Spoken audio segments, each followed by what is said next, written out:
You never know what awaits behind an unknown door. Valuable memories, or a lie, everything he had, it disappeared in an instant. But when he was completely desperate, life gave him a second chance. And the new reality became a second life for him. And there was no point in arguing with it. After all, its existence depended on it. The world he lived in has come to an end. Terrible diseases and viruses that humans have never encountered before. The new reality will want to destroy him. But what can he do? What will he do with the dangerous creatures that lived in the new world? Will he escape, or will he learn their secret?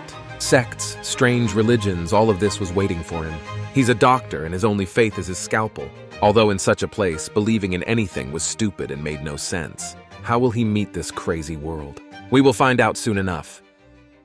Someone was knocking on the door of the apartment. Conversations were heard. And a little boy was telling his parents that he would become a doctor when he grew up. They asked him about it. Then the boy came to the door and asked if it was his parents. But there were two men with dark glasses, and they greeted a boy named Dong-gu. They showed their IDs and said that they worked with his parents and that they had disappeared during the last investigation, and they were never found. The men said that, unfortunately, Dong-gu had no other relatives, so he would be taken to an orphanage within a few days. They went on to say that when the boy turned 18, he would receive $5 million, but for now the money would be kept in a bank. Then they handed the documents to the boy, who took them with trembling hands. The men said that if Dong-gu had no questions, he had to sign. The boy did so without even reading what was there. He did not understand what was happening at all. Suddenly, drops of tears began to fall on the documents. After that, Dong-gu returned the documents, and the man said that in a couple of days a car would pick him up to take him to the orphanage. Then the men came out and once again expressed their condolences. Dong-gu remained silent all this time. Then the boy closed the door behind them, and he started crying a lot, tears flowing from his eyes. Suddenly, someone reached out to him. After that, Dong-gu hugged this healthy, muscular man. He also cried and stroked Dong-gu's hair. The boy said to promise him that in the future he would keep his word, and he will become a doctor. Suddenly, Dong-gu woke up abruptly and screamed. He seemed to be having a nightmare. He was panting loudly as if after hard physical work. Then he suddenly grabbed his head because it hurt. He reached for the bedside table next to his bed and turned everything over in his sleep. Dong-gu reached for the medicine. Some paper was slowly falling to the floor. She had brain scans. It looked like a doctor's certificate. The conclusion was malignant tumor of the brainstem. Dong-gu rubbed his eyes and face to wake up. Then he thought about his parents, and tears flowed from his eyes. Then he took the cigarettes that were on the same nightstand and mentally apologized to his parents. Dong-gu got out of bed. I looked for cigarettes, but the pack was empty.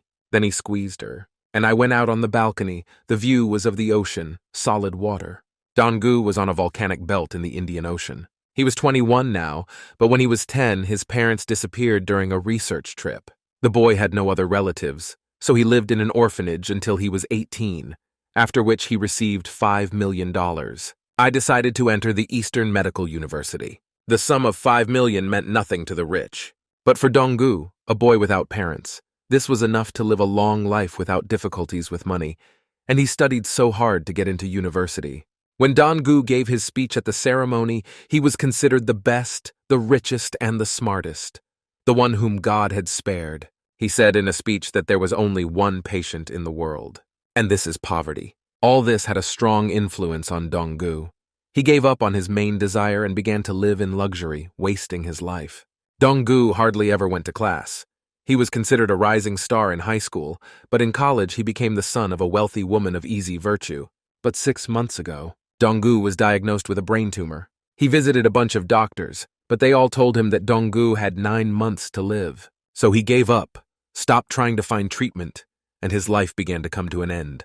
The son of a rich woman of easy virtue died, and the real Dong-gu returned to reality. In the summer, he invested most of the money in the orphanage that raised him and on a trip to the volcanic belt on a cruise ship. Because in this place, a tragedy happened that changed his life completely. It was here that Dong-gu's parents disappeared. A woman in uniform approached him and addressed him as a master, saying that the submarine was ready. Dong-gu replied that he was ready too, and was told not to forget to take a jacket because it was cold in the submarine. They also added that the captain had something to say. Dong-gu invested most of his money in the trip. That's why everyone treated him like a king. But there were many more rich people on this ship. They did not understand who Donggu was, who had such an attitude. Everyone greeted him and addressed him as a master. The captain told Donggu that he knew the trip was booked individually, but some people really wanted to go with him. The captain whispered in his ear so that the owner would understand, because these people should not be rude.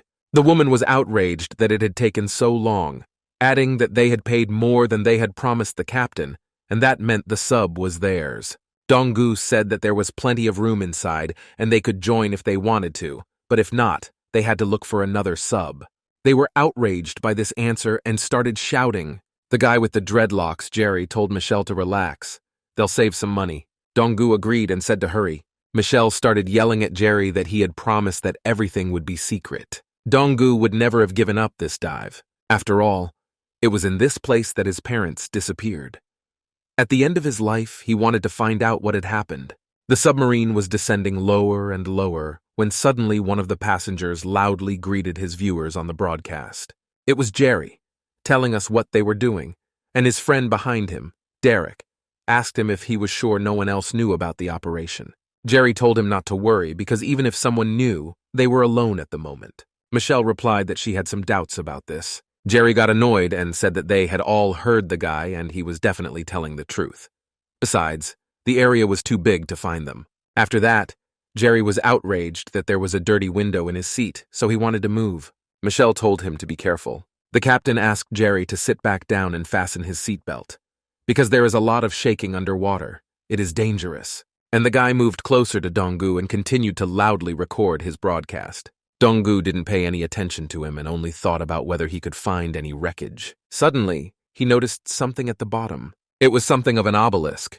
Donggu could not believe that it was at a depth of 1,500 meters. And then he noticed that there was something written on the obelisk. Suddenly, the obelisk started to turn red. It seemed like it was lava, underwater. After that, lava began to pour out of the obelisk very rapidly.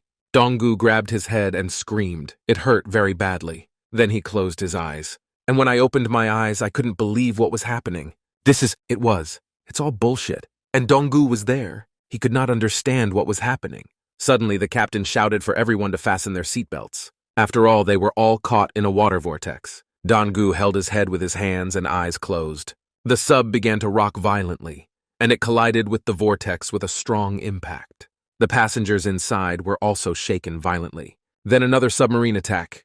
The passengers flew off in the other direction, and Jerry never fastened his seatbelt. Michelle screamed it. The guy fell from his seat. Donggu was not with them at all, as if in a parallel reality. The obelisk began to unite, and the guy felt that his headache went away. He did not understand what was happening. Donggu realized that this was the obelisk he had seen underwater. The thing said that it had established contact with the owner. After that, the obelisk was scanned and all the information about Donggu was written on it. Even general medical indicators. After that, the obelisk gave out all the information about Donggu's disease, a fatal anomaly, and the owner is likely to die in 60 days. The guy was upset because she made him have too little time. After that, the obelisk said that the task list had been updated and the owner could receive rewards for completing missions. All tasks were divided into 3 levels: medium, high, and nightmarish. The owner could choose the level. Donggu did not understand what was happening at all. Obelisk went on to say that only one quest was allowed to be selected, and after it was completed or expired, the list of tasks was updated the next day at 0 hours. After that, the tasks were shown. The middle level, to help an emergency patient during the day. The reward, a special medicine for a tumor that prolonged the owner's life by 5 days. The highest level, opened 3 human bodies within 3 days. Reward, a Karapo knife. Donggu realized that if he performed these tasks, he would be able to survive. The nightmarish task was to open the body of a ghoul, and the reward was unknown. He thought it was definitely nonsense, because he had nowhere to find a gull. Then the obelisk asked Donggu to get his starter kit, which can only be taken once. Suddenly the obelisk began to glow strongly and strangely. It was like something was coming out of him. Suddenly, a strange monster came out of it, and the obelisk said that to take it away you had to touch it. Donggu didn't like the idea, because the thing was alive. His hand trembled, but he had no choice. The monster immediately stirred and headed for Donggu's hand. Then it grabbed her and tried to eat her. Donggu screamed. He felt that there was something strange with his hand. When he snatched it out of the monster's mouth, his hand was covered in burns, as if the skin was being eaten away. The pain was getting worse. My arm was just melting.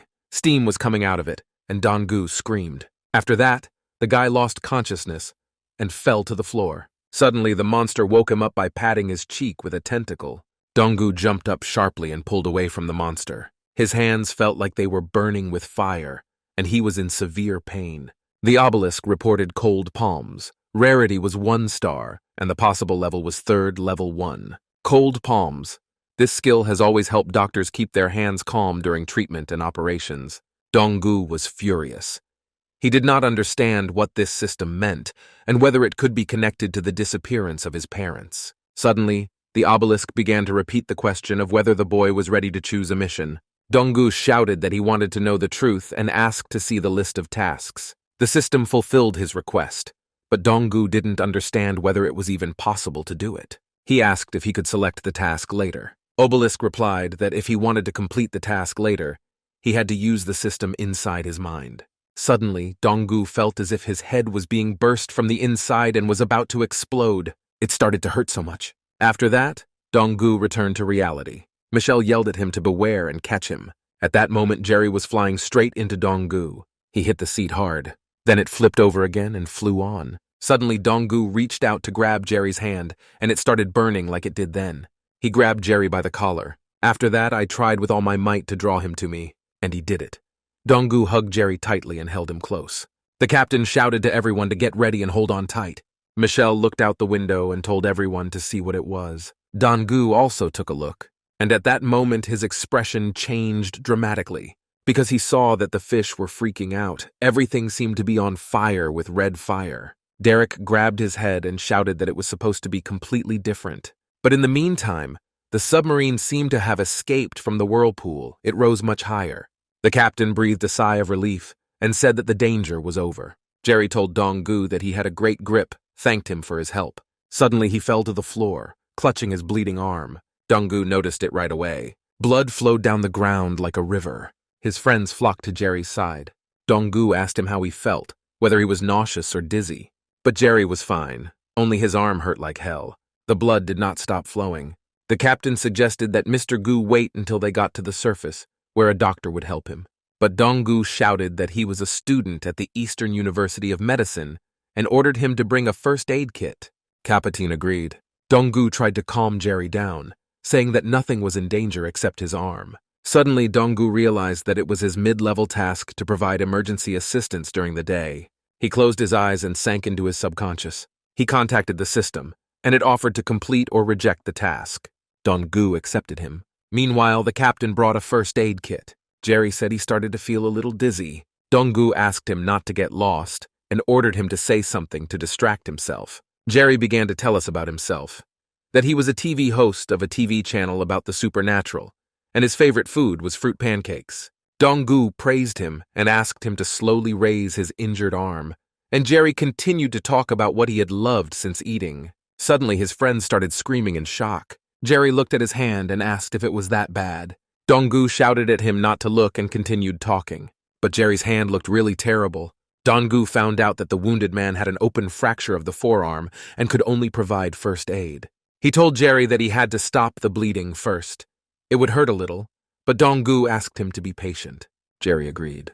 Then Donggu abruptly opened the first aid kit. He put a tourniquet over the wound. Donggu had already noticed his cold-blooded hands, which had the experience of an experienced surgeon. Everything was on fire in the guy's hands. He did his job so quickly and skillfully. Donggu was shocked by his new skills. Michelle and Derek were surprised that the boy could do it so quickly. Donggu finished and told me to loosen the belt for 2 minutes every 40 minutes and to call him if something went wrong. Jerry thanked his brother, as he called him. And then he stood up and asked why Donggu didn't fix his arm straight. He explained that the open fracture could easily lead to re-injury, and to avoid it, the arm should be kept bent. Michelle stared at Donggu in silence. Suddenly, Jerry yelled out where his phone was. After that, Donggu heard a crack, and then I picked up Jerry's phone from the floor. It was all beaten up.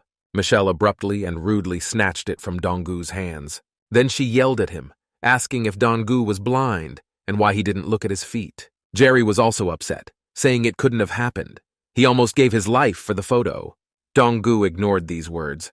Meanwhile, the submarine was sinking lower and lower. It was quiet inside. Suddenly, Derek shouted and ordered everyone to look up. They were almost at the surface. The submarine really became lighter inside, and we could already see the light. Meanwhile, 15 minutes had passed. A doctor came up to Donggu, shook his hand, and thanked him for the good help he had received. Derek also came up to the host and thanked him, saying that they should definitely get together in China. Jerry added that they will definitely write when they are in China.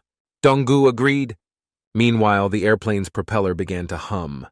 Jerry and his friends were on their way to surgery. Donggu went on with his business. Michelle held her gaze on him. Donggu went upstairs to his room. But at the door, he heard a strange notification sound. The system notified him that the task was successfully completed, and it gave a reward in the form of medicine. Donggu felt something in his pocket. There was a medicine for a malignant tumor that prolonged life by 5 days. Meanwhile, Donggu was already lying in his bed, and night had fallen. He held the medicine in his hands and doubted whether it could really help. Donggu turned them in his hands, carefully examining them.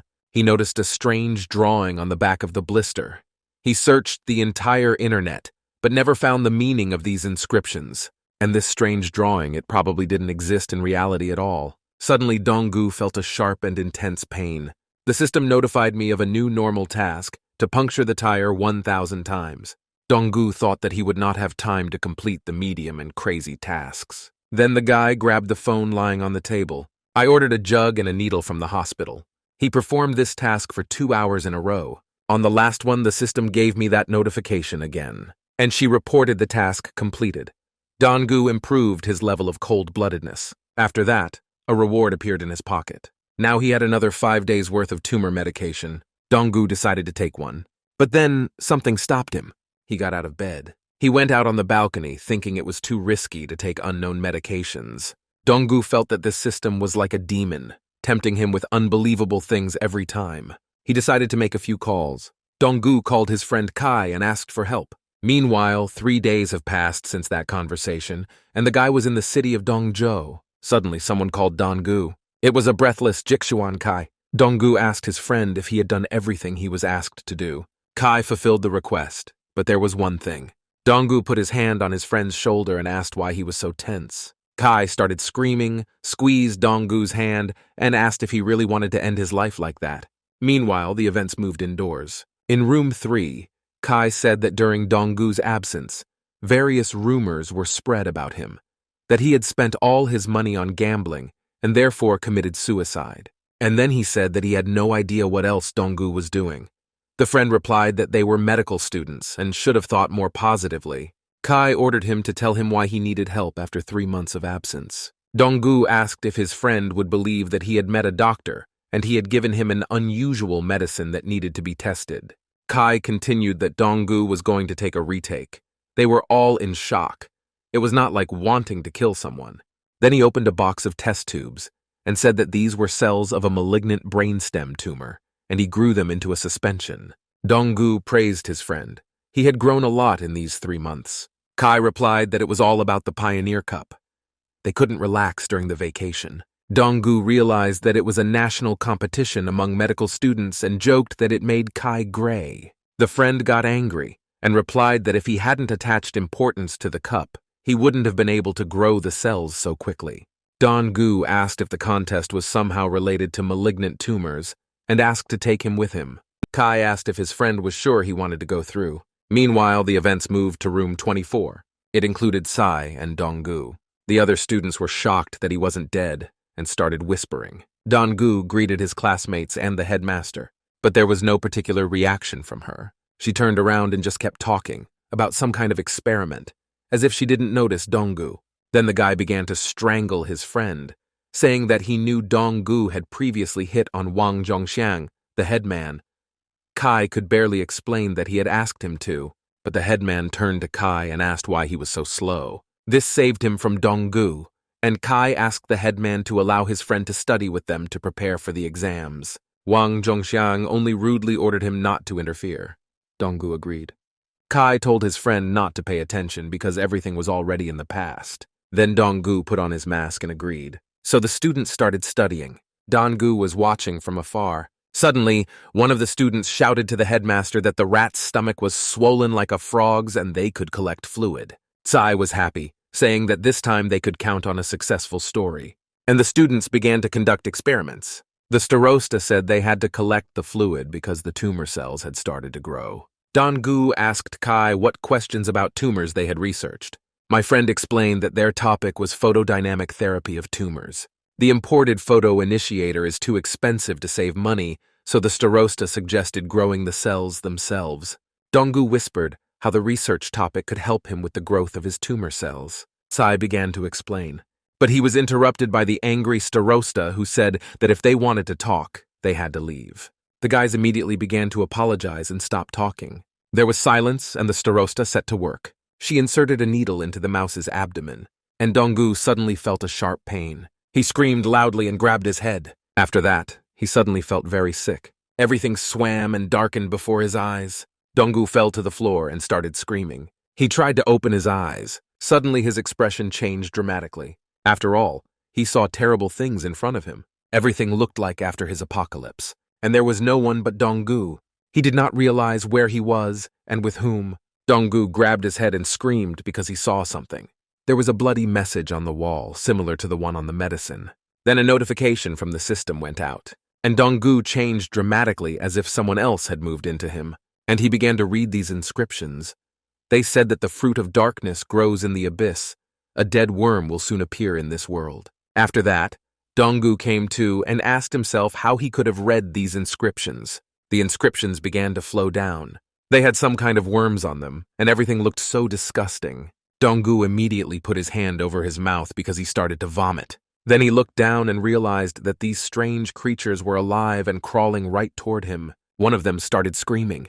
He was very scared and did not know what to do or where to go. Dong-gu covered himself with his hands, but the monsters surrounded him. After that, someone called his name and the boy opened his eyes. Dong-gu saw Kai in front of him shouting at his friend and asking him to wake up. He was behaving very strangely and spinning all the time, and Tsai tried to calm him down. Dong-gu grabbed the shelf on top with his hand. Then she fell down loudly, but Tsai pulled his friend away. Dong-gu was then put in a chair when he calmed down a bit. Frightened medical students stood in front of him. Dong-gu apologized, saying that he was fine, but he could not believe that it was all just a hallucination. The starosta came closer and wanted to say something. Suddenly, someone shouted for Dong-gu to get out of the office. That was Teacher Guru. He stood in the doorway and asked why Dong-gu had come here. The student replied that he had come to prepare for the exam. The teacher stepped into the room. Then he said that their research would not help Dong-gu in the exam. Then the guy apologized, turned around, and left. The teacher looked at him and said that Dong-gu seemed like a talented student. The guy stopped when he heard his name. And then He added that Dong-gu was a fool and said that they were all smarter than that. Dong-gu abruptly ran out of the office, uncomfortable with what he was hearing. Teacher Gu told the students that he had just learned that the health department was interested in their experiments. That's why they couldn't disgrace themselves. The teacher believed in them. So the students continued to study. The starosta approached Tsai and asked what had happened to him, but his friend replied that he did not understand either. Wang Zhuangxiang told him to keep an eye on Dong-gu so that he wouldn't overexert himself. Then neighbor Kai asked what kind of relationship Gu and Dong-gu had, because it seemed to be very bad. The friend replied that at first they were friends. The teacher praised him, but then Dong-gu failed the exam and was almost expelled. Kai said that Dong-gu actually respected Teacher Gu, but was interrupted by a hand on his shoulder. It was a teacher and he asked me to talk less and concentrate on the task. Meanwhile, the events moved to room 3. It was night, and Dong-gu was sitting at his desk. He studied and conducted experiments with rats. His movements were so precise as if he had been doing this all his life. Finally, Dong-gu finished everything, and all that was left was to wait for all the groups of rats to form tumors. Meanwhile, morning came. Tsai entered room 707. He said hello to Dong-gu, but then he fell silent when he saw that his friend had fallen asleep on the table above the books. Kai tried not to wake his friend. I picked up the book and thought how diligent Dong-gu was. He then said that he hoped he would pass the exam this time. 2 years ago, Kai was sitting at his desk and was insulted by other students that he had to return to his village. He was told that he was a talentless person and that medicine requires talent, and that in their group, Kai was at the bottom, adding that Teacher Hu would not tolerate him for long. Then they got personal and said that Tsai was ugly with wrinkles and gray hair at such a young age. At that moment, Dong-gu came in and heard how Kai was being mocked. They said they had to meet with Major Gu. He went into the office. Then he approached Kai, called him brother, and offered him a drink. His friends greeted Dong-gu, but he came back and said that the party was canceled, ordering them to find another idiot to pay for them. The two assholes were shocked that they were finally put in their place. Dong-gu quietly asked his new friend his name. It turned out that they were roommates. Dong-gu apologized, saying that he had not been in the dormitory since the day he entered. Kai recalled this situation and left the room proud of his friend. Meanwhile, the events moved to room 3. Dong-gu continued to study there. He got the rats, and it turned out that tumors appeared in all groups, so he had to check the effect of the mysterious drugs. Last Sunday, he completed 3 tasks and received 5 packages of medicines. Judging by the description, 1 pill prolonged life by 1 day. Dong-gu poured the pill onto the paper with the scales to calculate the dose per weight of the rat. Ideally, 1 tablet per week should be enough for 3 rats, so he took a dose and injected it into the patient. Then he released all the subjects. Group A consisted of 3 rats that had tumors, but received a dose of the drug. Group B consisted of 2 rats that had tumors but did not receive treatment. After that, Dong-gu took the drug and decided that if it was a gift from the devil, he was ready to sell his soul. Then he wrote down all the results in an experiment report. No differences were observed between the groups. On the 4th day, the rats in Group B, which did not take the medication, began to feel worse. The rats in Group A did not show any deterioration. He wrote it all down in his report. Suddenly, Dong-gu's expression changed dramatically. After all, on the 7th day of the experiment, the rats in Group B began to experience increased pain as the tumor grew, which reduced their activity. In Group A, the tumors did not grow and the activity was the same. The mysterious medicine was effective. At least it was obvious that it stopped the growth of the tumor. Then Dong-gu reached into his pocket. He got the medicine and decided that he had to be careful and ready for anything. He needed a suitable place and time to take the medicine. He opened his notebook. Then he thought about something, and then he wrote a will. Meanwhile, a new day dawned at the hospital of the Eastern University. There was chaos there from the very morning. Dong-gu was sitting in the hallway while everyone was screaming and rushing. Doctors ran by the guy with a patient on a couch, and he took out the pills. Then he took one, and he swallowed it. And then he looked up and turned to his parents. The events moved to room 707, and Kai called out to Dong-gu from outside to open the door, but no one responded. So my friend was outraged that when he had a bunch of stuff in his hands, Dong-gu wasn't in the dorm. It was completely empty inside. Suddenly, Dong-gu appeared behind Kai, as if out of nowhere, and asked if they had any food. He was so scared that he fell to the ground and started screaming. Kai dropped all his belongings on the floor. After a while, the friends were eating, and Kai made a delicious soup. But Dong-gu joked that the liver was so hard that it looked like the pig had cirrhosis. Tsai replied that the junior high school students from the anatomy department had some left over, and it was a pity to throw it away, so he took it. Dong-gu said that his friend was really frugal. Tsai replied that his friend had received a parcel from abroad, and it had been at the post office for a couple of days. Dong-gu did not understand what and who could send him, especially from abroad.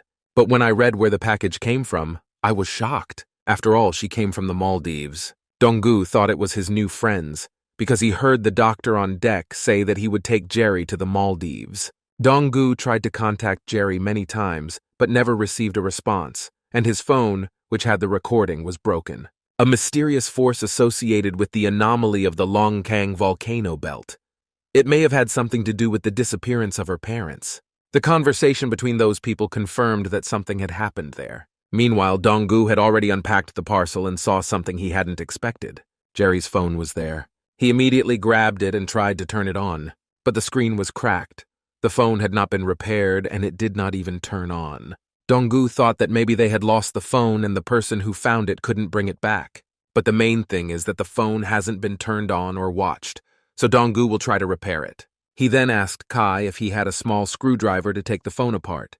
I didn't have a friend, but there was a tool shop near the university, so Dong-gu went there. He came out of the store with his purchases and was looking at his phone. On his phone, he read about diagnosing and repairing mobile devices. Suddenly, Dong-gu stopped. He felt that someone was following him, so he turned around. And I saw a man standing behind me, standing by the wall. He saw that Dong-gu had noticed him, so he turned to the wall. Dong-gu thought that maybe he was imagining things, but the stranger had such a familiar face. Meanwhile, evening came and Dong-gu was taking apart Jerry's phone. He did everything in his power, so now all hope is in God. Suddenly the phone turned on, but there was a password. Suddenly Dong-gu remembered that the sender's name was 233333. He tried to enter these numbers on his phone, and he succeeded. The phone was unlocked. Dong-gu immediately entered the gallery. He had to find the last video before the phone broke. Here it was. Dong-gu wore headphones so that no one could hear him. Jerry started as usual, telling us where they were. And then it started. The captain's voice, shouting for everyone to fasten their seatbelts. That's when the strange things started. Then Jerry showed the view from the window. Dong-gu was shocked. He could not believe how this was possible. In the video, he saw a sunken ship. Perhaps it was some kind of mistake or editing. But Dong-gu recognized the ship. It was definitely him, Seabird, which disappeared with his parents. Dong-gu did not understand what kind of force it was that made the long sinking ship move along the bottom.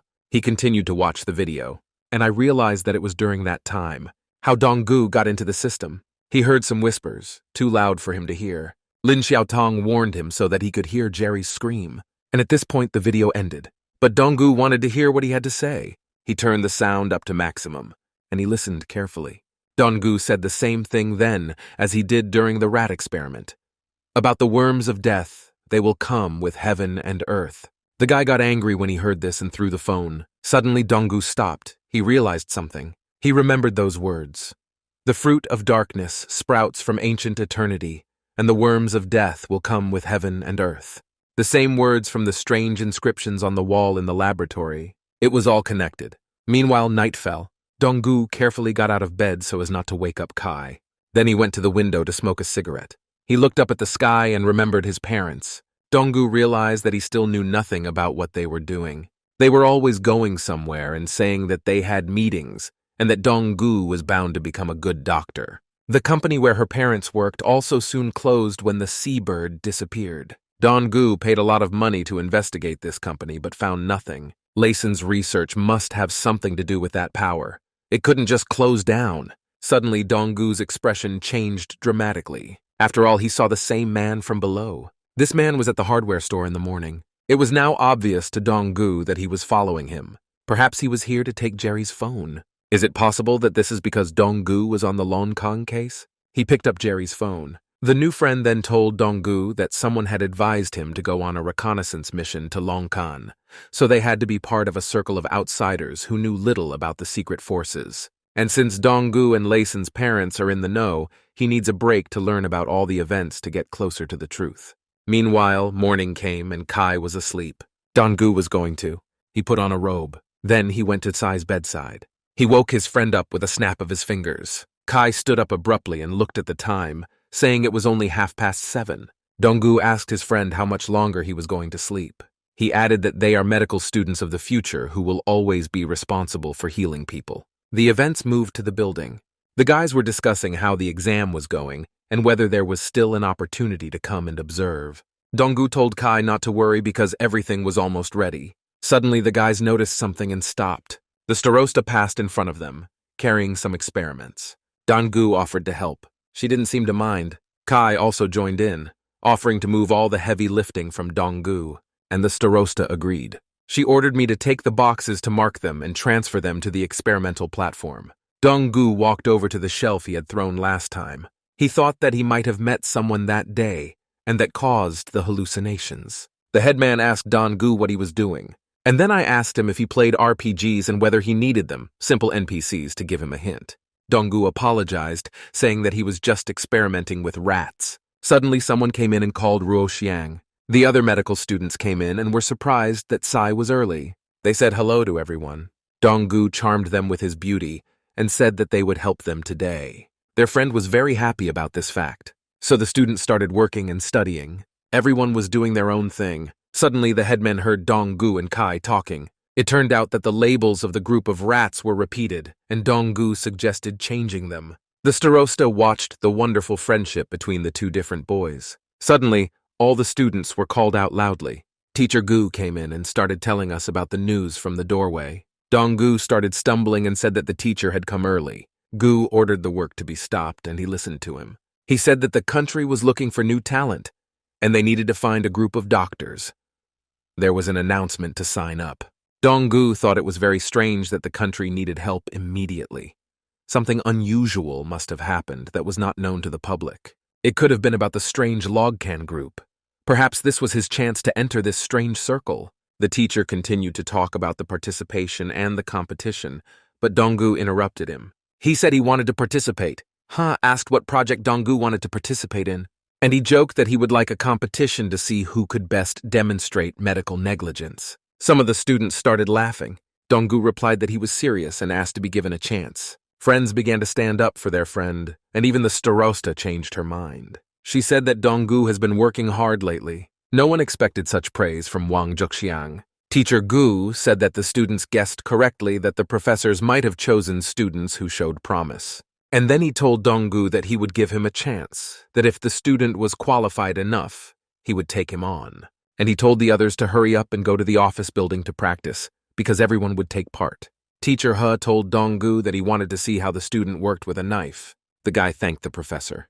Donggu thought that everyone should study anatomy. It was a really unusual competition.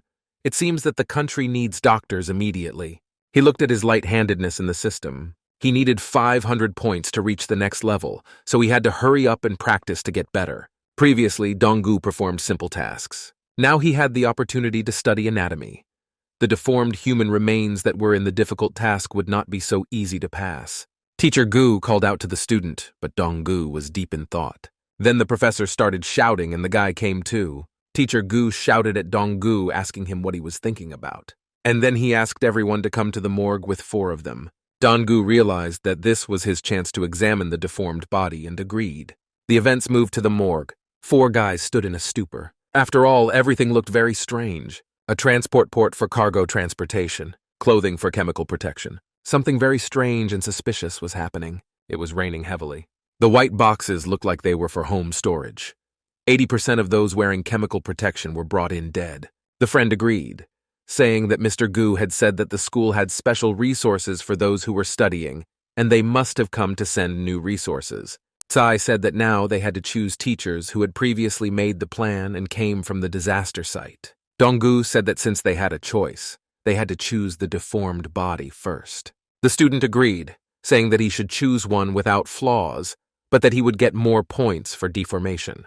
Donggu said it depended on their luck. My friend asked where he was looking, and Donggu noticed a bunch of assholes walking in suits. He thought that these people transporting the bodies looked like soldiers, and it was a school that provided special resources for those who studied. This is a country that was in immediate need of medical talent. Suddenly, Donggu stopped because he noticed something strange. He locked eyes with one of the doctors, and his face was horrified.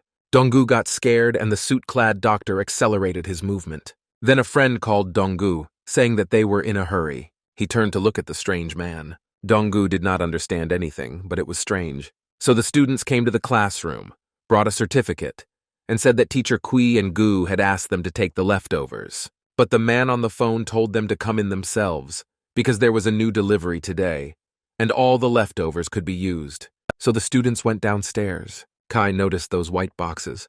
It was the same new delivery. Some of them were more determined and went in search first. Kai also urged everyone to be bolder. The 2 of them took one of the heavy boxes, and on the count of 3, they opened its contents. But what they saw there shocked the students. Every single one of them could not believe what they were seeing. After all, it was a deformed body. One of the students said that they were probably lucky, because it was most likely a congenital disability.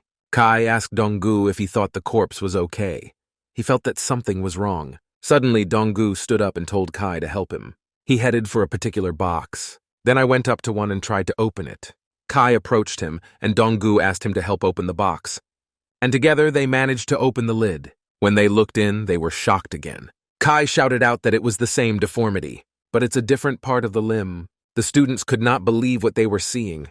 Perhaps it was just a coincidence. Donggu suggested that Kai open another box, and his friend agreed. Later, his left leg was deformed. It was a child, and these people may have been victims of atomic radiation.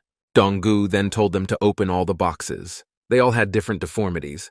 My right hand is somewhere. Somewhere in the left hand. My right leg is somewhere. My left leg is somewhere. Donggu had some words running through his head, and he was concentrating on something. Suddenly, he remembered something. He had seen this in his life before. These are the same ends of the corpses he saw in the laboratory phantom. All of Dong-gu's excited friends came running to him. The guy felt the same way as he did the last time he had the illusion. Dong-gu opened his eyes, and again I saw the same illusion. The bodies were nailed to the floor. They were floating in the solution on shackles. These were the same people from the white boxes. Suddenly, a deformed arm came out of the liquid, and she headed straight for Dong-gu. Suddenly, he heard someone calling him. It was Kai, and he approached his friend and asked if he was okay. The rest of the students also came running, and Julian asked if they needed to call an ambulance. Dong-gu stood up and gave up everything. Suddenly, someone ran in screaming. It was the man who asked why the students were shouting so much, but he fell silent when he saw what was happening. Now he was yelling for the students to open all the boxes. I was angry that they did it. I didn't even understand how they opened the lids. Then he ordered me to close everything back. But when I saw what was in those boxes, I fell silent in a stupor. Harvey told Teacher Kui that all of these new corpses had similar physical deformities. He was in a stupor, but then explained that these corpses were specially for their competition. Dong-gu apologized, saying that they would clean up their act. Parents are missing. Lucan is a freak, mysterious competitions, a strange illusion. There had to be some connection behind all this medical competition. Meanwhile, the events moved to the Donged Anatomical Laboratory building, to the office room. The students told Teacher Hu that the remains were too strange, and the professor agreed with them, but then he added that it was precisely because of its unusual nature that it was a good opportunity for students. They had to take advantage of it. The students were silent, but everyone thought about this prospect. Guru Hu went on to say that as for the rest, he honestly had no idea whether it was a congenital or acquired deformity, so he suggested that we look at it ourselves and see. He told the students to feel free to say anything during the process, and he told them to start. The students were scared, saying it was hard to get started so easily. Teacher Hu was indignant and ordered Zhu Oxiang and Zhang Haoran to start first. Students had no right to refuse. They were worried that everything was so twisted that it was impossible to draw a straight line. But the guy had to act on his intuition, at least somehow. He made the first incision. Then he looked at the starosta standing next to him. She took out her scalpel, and she got to work. The cut was very easy for her. The starosta said that something was wrong because she could not feel the upper fascia, and after piercing the skin, the resistance of the knife quickly changed. Guru Gu told me to just use the standard depth and continue. The starosta obeyed and did so. Suddenly, blood began to flow from my arm like a river. Dong-gu yelled at her to be careful. Blood splashed directly on the starosta, but Wao Zhongxiang stood in a stupor. Then Dong-gu grabbed the headman by the shoulder and took him back. The blood fell to the floor without hitting her. Dong-gu caught the starosta in his arms, asking if she was okay. Teacher Guru told me not to be afraid like amateurs. Dong-gu apologized and immediately released the headman. The teacher bent down to see what had caused this reaction. He said it was probably a subcutaneous cyst. Then he ordered me to continue. Dong-gu thought that, moreover, the body was given by the state, so it could not be dangerous. So the starosta continued. The students began to dissect the experiment further, and they eventually skinned me. The starosta reported that the skin on the back of his hand was removed. Teacher Gu replied that she could do it well. Regardless of whether there was superficial fascia or not, all students should remain calm. Then the teacher pointed to Dong-gu and told him to continue. The starosta handed him a scalpel. The guy was not confused. Then he closed his eyes, and he called the system to accept the task. The countdown to 72 hours began. Dong-gu pulled on his mask. Then he took the tool, and he got to work. He said that the starosta did not feel the superficial facade when she cut. Not because it was not there, but because of the deformation of the twisted arm inside. She suddenly pulled Dong-gu away and told me to let her see. She asked if when she cut because the fascia was twisted, it became denser and therefore more difficult to open. Suddenly, the students met each other's eyes too closely. Then they abruptly turned away ashamed. The teacher came up to them and said that this theory made sense. Then he told Dong-gu to prove that his words were true. The guy immediately started working. He summoned a light hand, his skill, and the work just boiled in his hands. Dong-gu did everything so skillfully, and quite quickly, without any extra words or worries. Behind him, his friends supported Dong-gu, who was very skillful with his hands. Teacher Gu was pleasantly shocked that the boy faced such a monstrosity without fear. Another student also thought that Dong-gu must have been good with the scalpel. Then the guy screamed that the twisted superficial fascia was sealed. Then Dong-gu told Teacher Gu that there was a lot of effusion in the fascia, and he thought it could be a subcutaneous cyst. The teacher asked what else was going on. Dong-gu continued that the veins and blood vessels were supposed to remain in their original position, but they were twisted, as was the fascia, but the rest of the tissue seemed to be twisted with effort. Then he shouted that he could prove it, and he went back to work. Dong-gu was very focused on his work. He did everything so clearly and filigree. After painstaking work, Dong-gu said that the network of veins on the back of the hand was successfully cut. Kai approached the Durga and told him that he was in too much of a hurry. But an hour passed, and the opening was only 1% complete. Then teacher Gu said to discuss it and asked the boy's opinion. Dong-gu said that the veins and fascia of birth defects were supposed to follow a deformed structure in order to grow, but the corpse was clearly not. But the guy stopped and corrected himself, saying that it was definitely caused by some other reason. It was not congenital. Then teacher Gu laughed, saying that he was Dong-gu who had passed everything and was allowed to participate. He pointed his finger at him and told him to make more efforts to keep his talent alive. After that, the teacher said to take a break, and then everyone would be able to talk about the deformation of the body. Dong-gu turned to the professor and apologized for interrupting, and then he asked me to continue the opening. Dong-gu said he was planning to spend the night in this place for the next few days and asked to be allowed to practice. Then teacher Gu asked who else wanted to be with Dong-gu. Suddenly the starosta called out. Then Kai also volunteered with them. After that, teacher Gu said that surgery for more than 9 hours was a common thing, so he asked me to use the opportunity to develop endurance. Dong-gu bowed and thanked the teacher. When the others left, the students began to open the case. Teacher Hu watched silently behind. The time passed quickly. The students were always discussing something. Meanwhile, the mission was already 10% complete, and Dong-gu was already very tired. After 3 hours of opening, the scale increased by only 4%, which may have been due to the increased complexity, as time was short. Dong-gu turned to his friends and asked if everything was okay for them to continue. Kai told his friend to take a break because he couldn't hold on any longer. The headman said that everything was fine, and Dong-gu could continue if he wanted to. Suddenly, someone came in and asked indignantly why the 3 of them were still operating. It was other students who asked why they couldn't take a break. Kai asked Yuhan if he had eaten and if the cafeteria was still open. But her classmate replied that they had brought food and the 3 of them should eat, and they would continue. Kai turned to Dong-gu. My friend agreed to eat and then continue. 3 of them left the office, and they were shocked by what they saw in the corridor. There were many students on the floor, near the walls. They were all participating in a medical competition. Tsai said it was very rare to see so many people there. The headman said that Dong-gu should not have expected to be the only one to participate. After that, she left and said she would meet them later in the dormitory. Dong-gu gave her a silent look. And then he suggested that Kai have a meal here, and then they could watch the autopsy of Yuhan and his group. 30 minutes passed. The students had eaten and could now leave. Suddenly they heard someone talking as if some kind of pandemic had begun.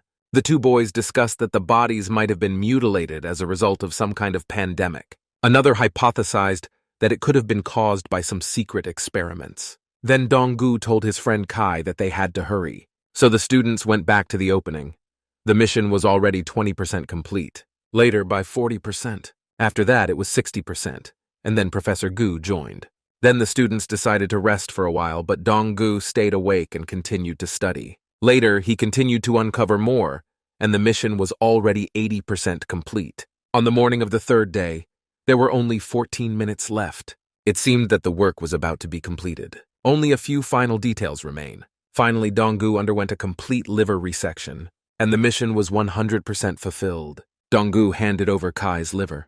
The system reported that the mission was completed and gave a reward. Dong-gu was proud of himself that he had finally done it. Suddenly, his head started to hurt badly. He grabbed it and fell backwards, leaning on the table. The worried headman ran up to Dong-gu, but the boy said he was just tired. Then the boy told the teacher that he wanted to go back to the dormitory and rest, otherwise he would be operated on tomorrow. Teacher Gu told Dong-gu to leave quickly, so the guy finally went outside after 3 days. I saw the sun and it seemed to be shining more than usual. Suddenly, Dong-gu remembered the mission award. He decided that he wanted to get it as soon as possible, so the events moved to the university's men's dormitory. To room 707, the guy evoked the skill of a light hand. Dong-gu felt every nerve in his arm and is now able to make more precise and subtle movements. He didn't know how far away the 3rd level would be, and by then, he might be the man with the strongest fingers in the world. Then Donggu closed his eyes and called the system. As a reward, he was given one structured card.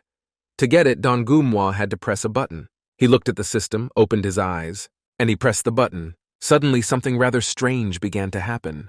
His head hurt again, and Donggu was angry that the system didn't have a gentler reminder. Suddenly, the guy opened his eyes and forgot about all the troubles. After all, he was facing the same secret space he had entered the last time. Suddenly, this sign on top of the building lit up. Then he showed me a piece of a map. Donggu thought that this holographic image was not material. Then he reached out to it with his hand. He tried to touch it with his finger, and the map moved closer to Donggu. It seemed that the guy could control the image with gestures, so Donggu tried to twist it. I noticed that it depicted a lamellar bone. It was probably the thorax of some kind of primate, but known primates did not have such shell-like lamellar bones. Perhaps it was an alien. But then Donggu noticed that there were many repeating symbols in the images. He realized that one of the names meant chest. The way different people think and express themselves and the human language is the same, so it was possible to solve it. Donggu looked at the image carefully. He read about the chest, and then about the muscles. Then I found the words fascia. But then he stopped talking and watched carefully, thinking about something. And then he said that, after all, he didn't know the language, so it was hard to guess. There was no point in guessing words. Suddenly, Donggu stopped talking because he saw a large section of text that was supposed to be included in the map. Then he saw another piece, and I didn't understand why the phrase was repeated 4 times. The handwriting was shabby and trembling, and Donggu could sense the bewilderment, indecision, and panic of the person who wrote the notes. Suddenly, Donggu found himself in another, more eerie place. There was a tree in front of him. The guy's face changed dramatically. He noticed a child in the tree. Donggu took a step toward the tree when he suddenly bumped into something. His expression changed again.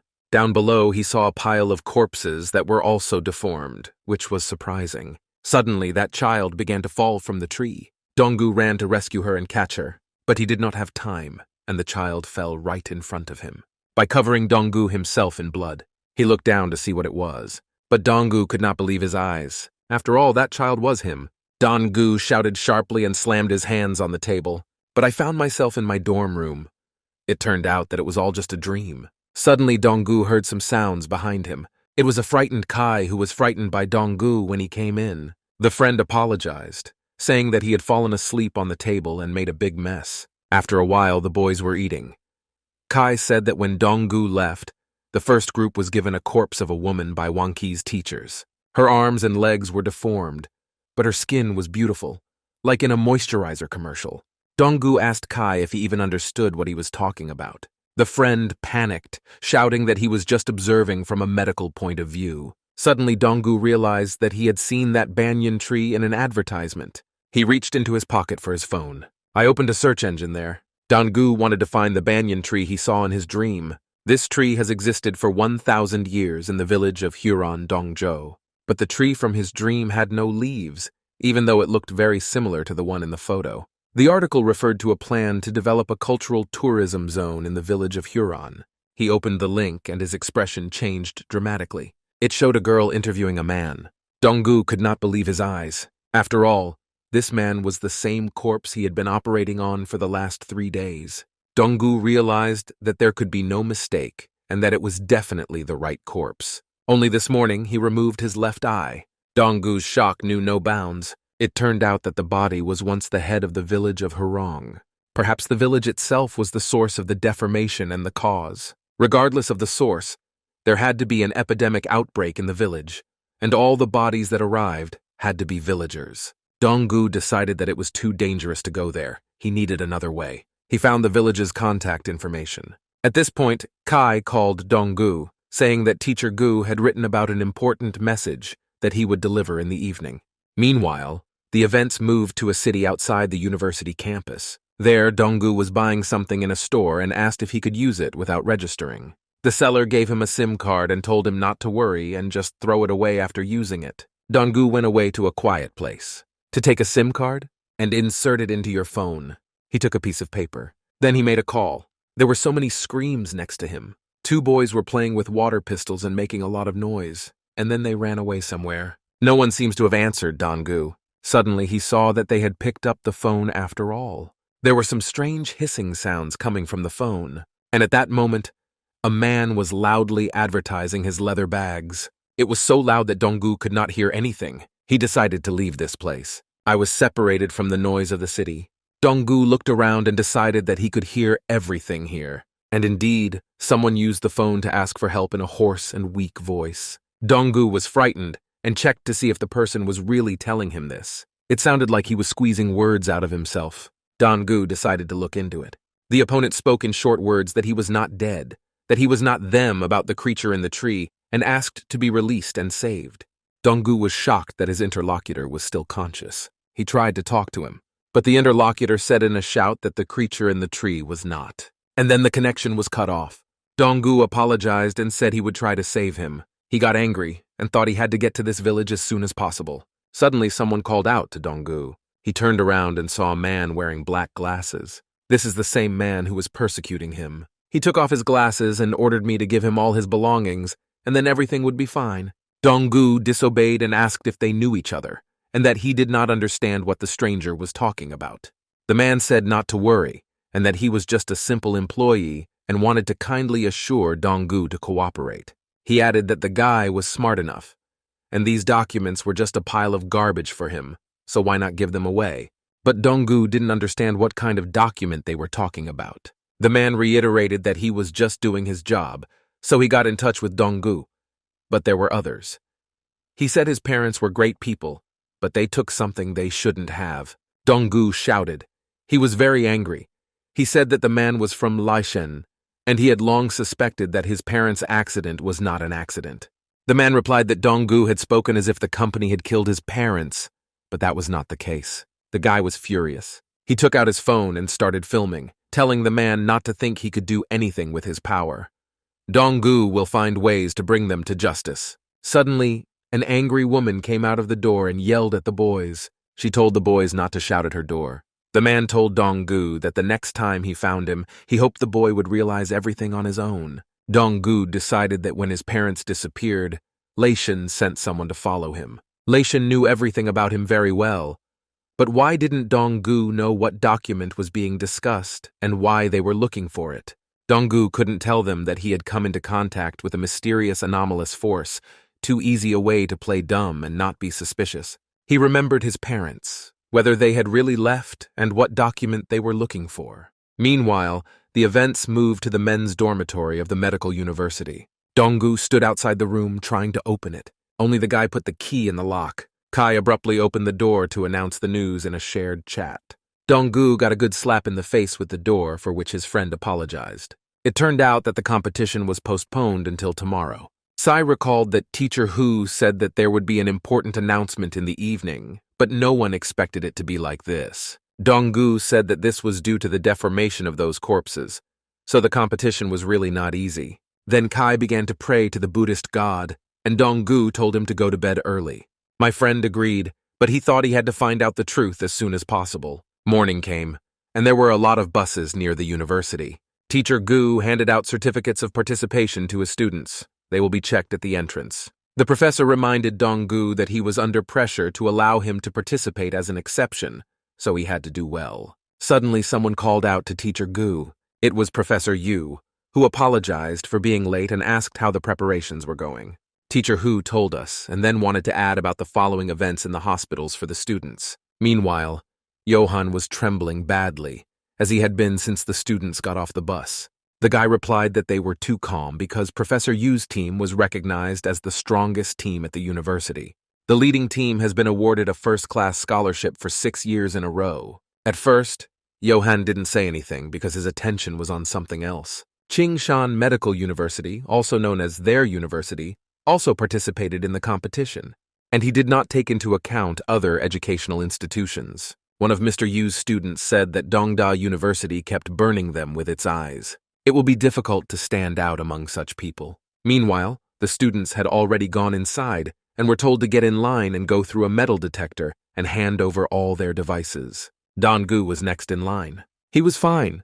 The students were also given vomit bags prepared by the committee, 3 for each of them. After that, the students entered the gym, where they took their seats and the opening ceremony began.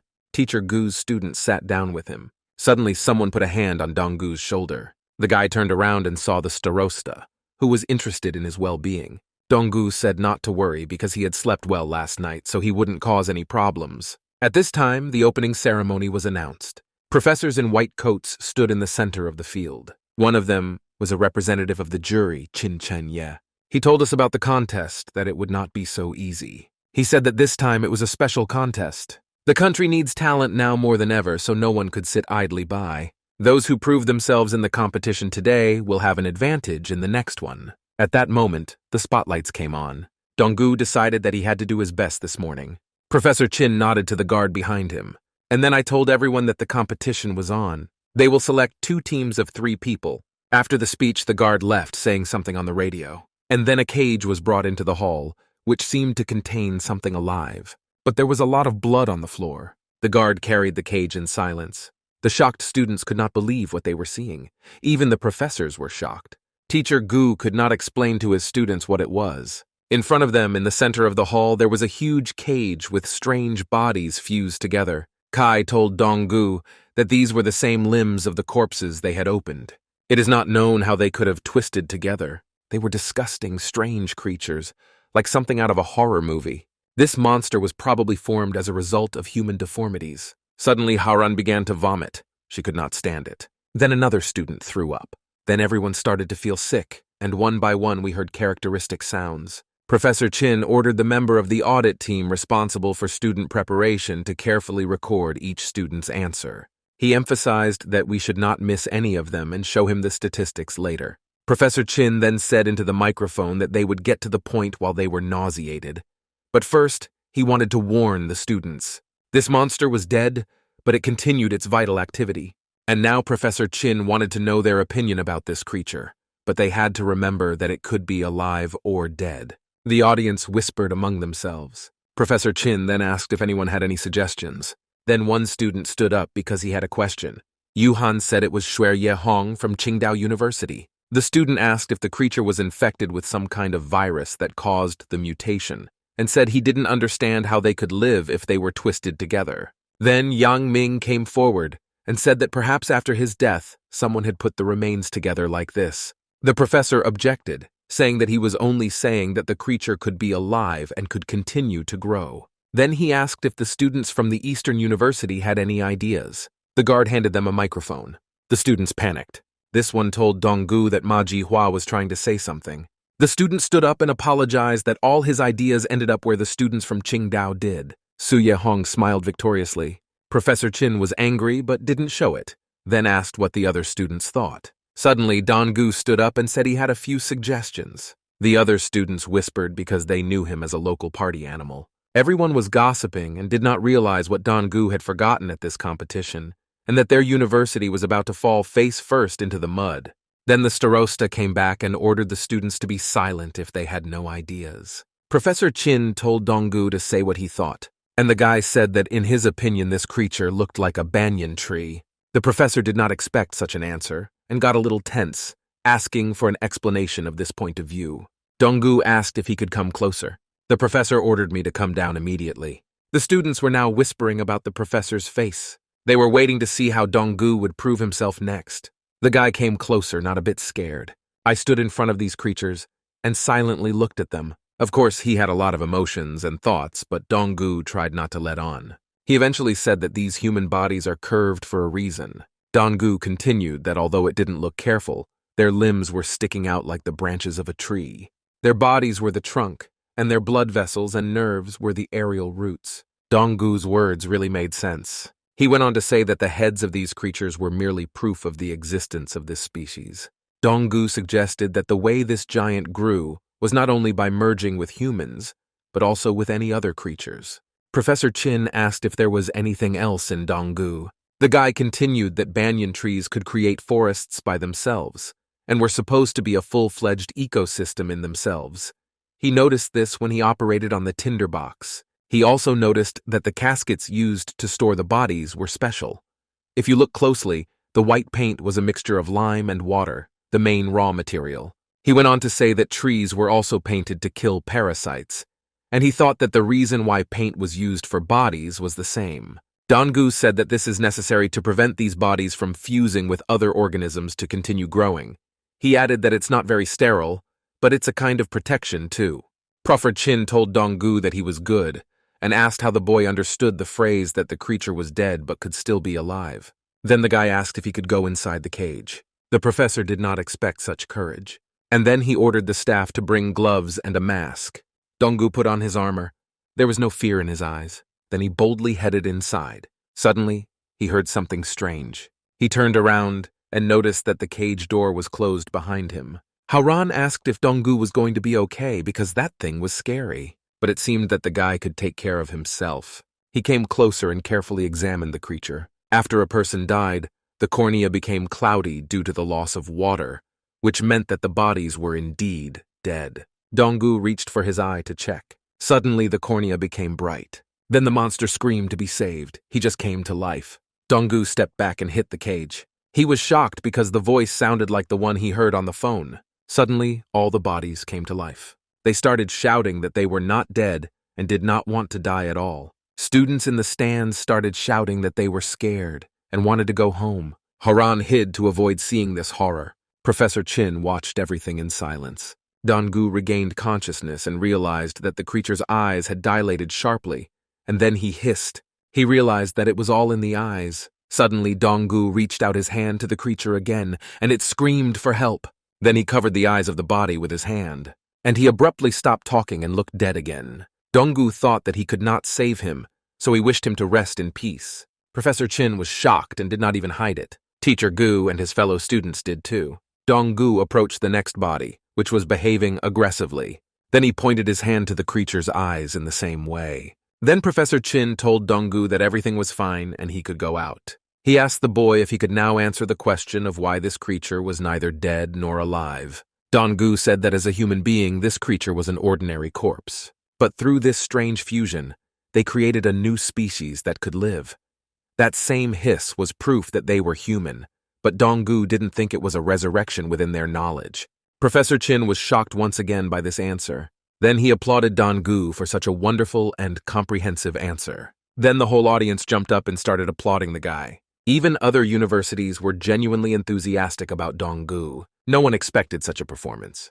Teacher Hu said that he had just realized why he had brought Donggu here and hoped that when they returned to class, the boy would do as well. Kai met a friend and said he was very cool.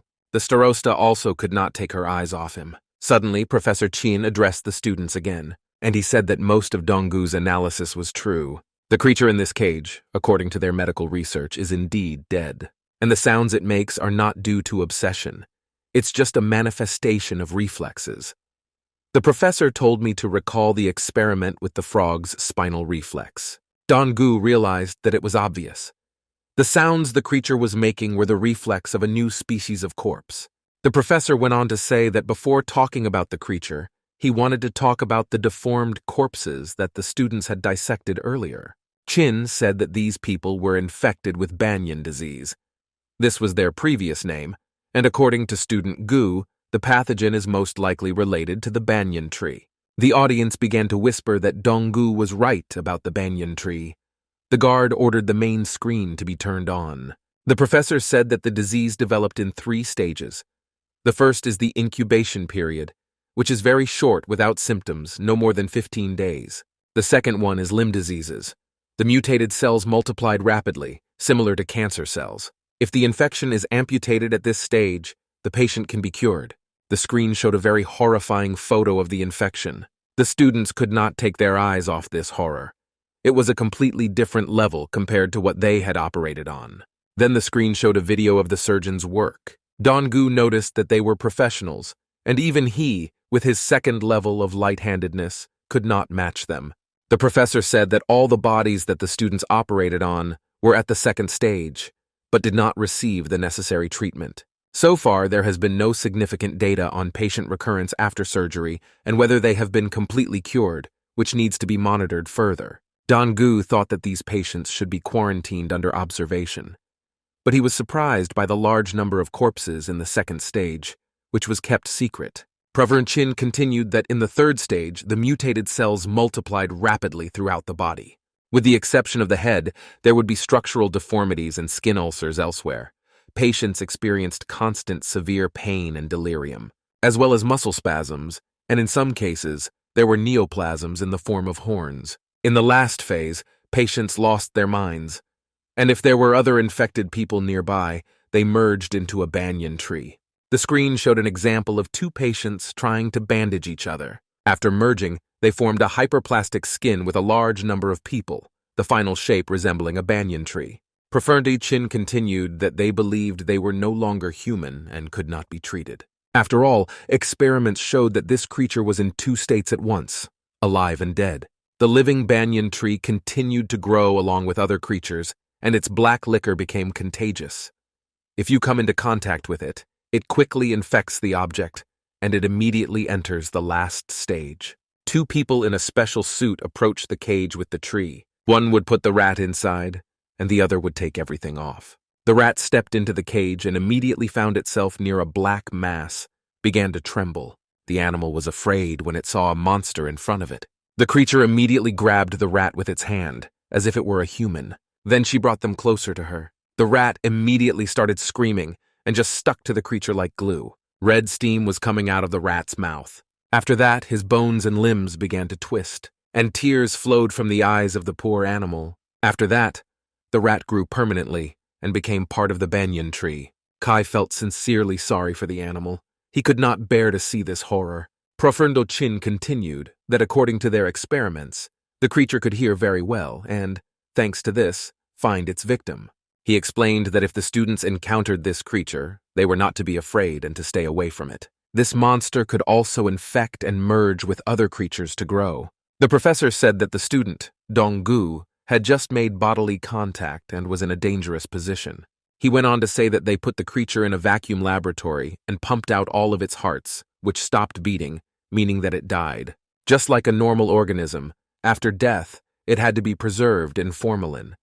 In its dead state, the black liquid is not contagious, but the creature approached it and developed a reflex. All the students listened very attentively. The professor continued that they did not know why the reflexes did not work when their eyes were closed. Donggu asked if they thought that this inactive black liquid acted as a sensor for the skin. The starosta agreed that perhaps the gas they breathed when they approached stimulated the black liquid on the surface of the skin to pass into vital nerves, and then the reflex appeared.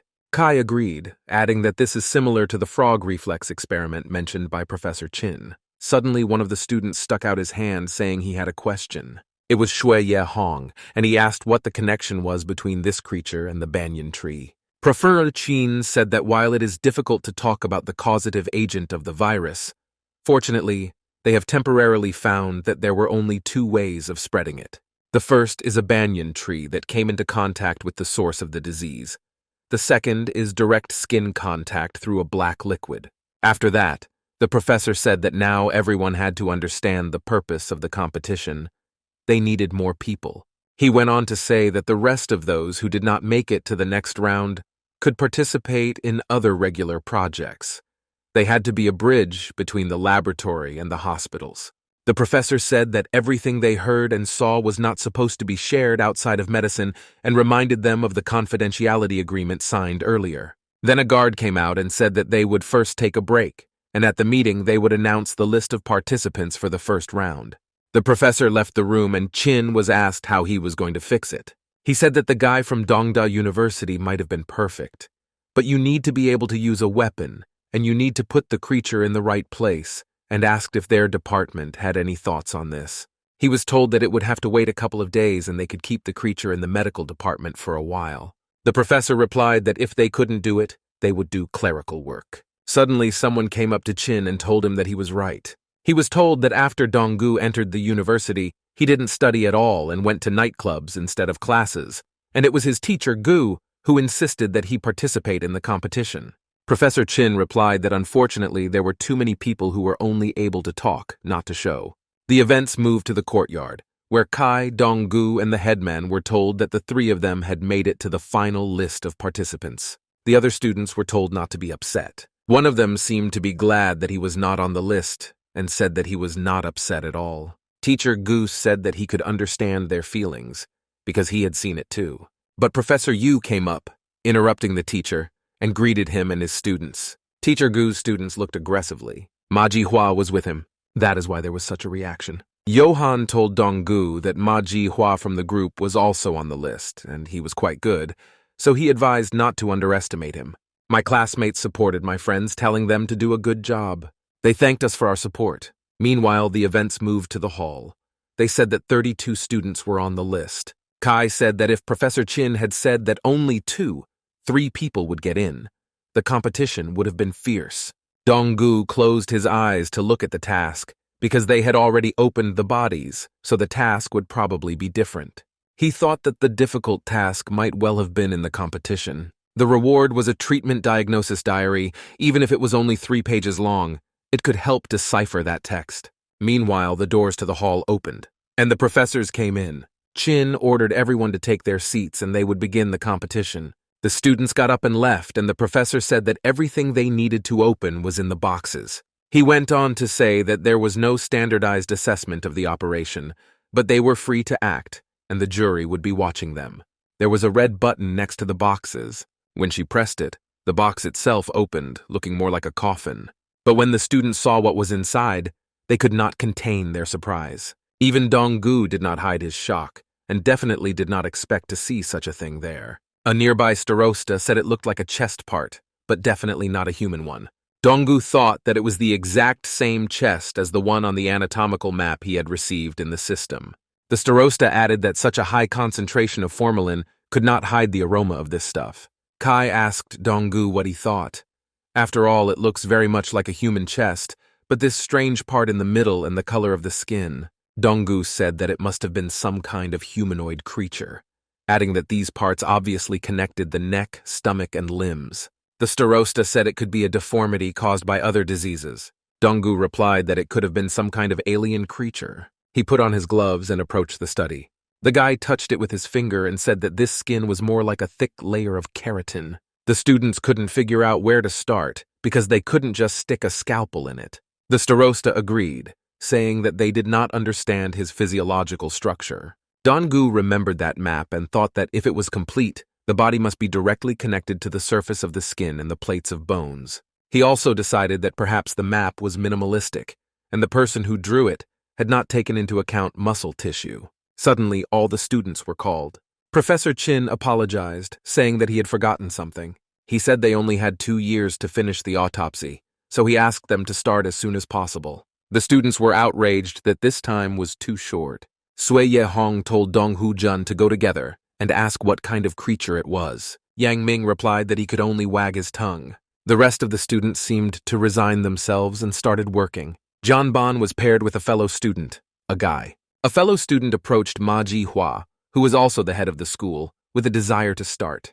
He looked at Donggu and was struck. The guy wasn't even surprised. Professor Chin was also approached by a colleague and told to look at Donggu, who was standing there unmoving. The professor said that he hoped Donggu was not fool's gold and offered to see if he had talent, because he had willpower.